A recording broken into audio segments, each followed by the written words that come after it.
elle était enceinte, elle avait comme le garçon. Et lui, quand il a entendu la naissance du petit, il est venu, il a envoyé quelqu'un pour prendre le petit pour être gardé au palais royal d'Ayutthaya. Et la maman est restée toujours ici.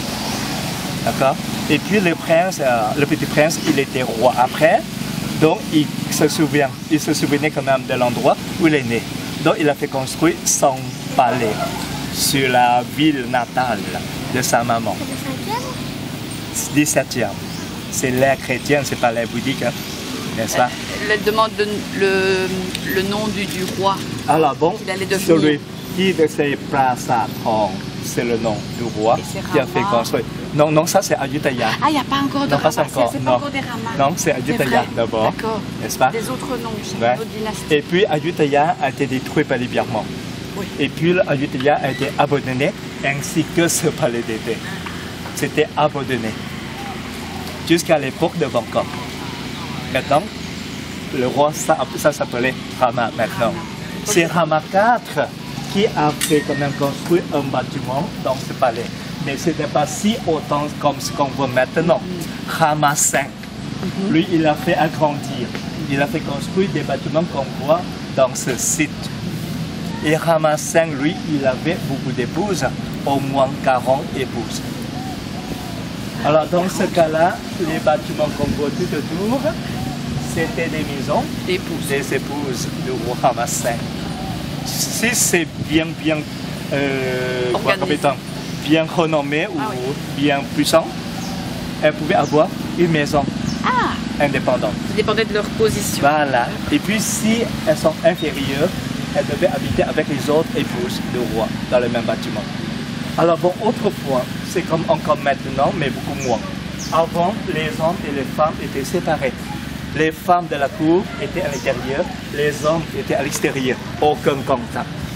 Donc ici, c'est la même chose. Ça, c'est la marque de la séparation.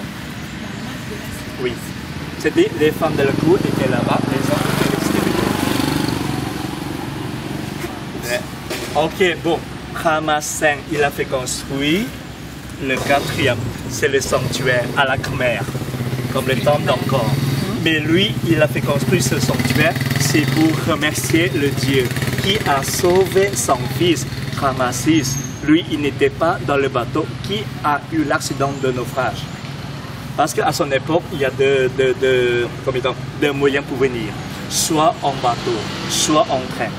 Parce que lui, il a fait paraître le chemin de fer pour la première fois en Thaïlande. Et puis, pour le voyage en bateau, il y avait une fois l'accident de naufrage. Et son épouse était dans ce bateau. Et elle est décédée. Elle est décédée. Et puis Rama VI, il n'était pas dans ce bateau.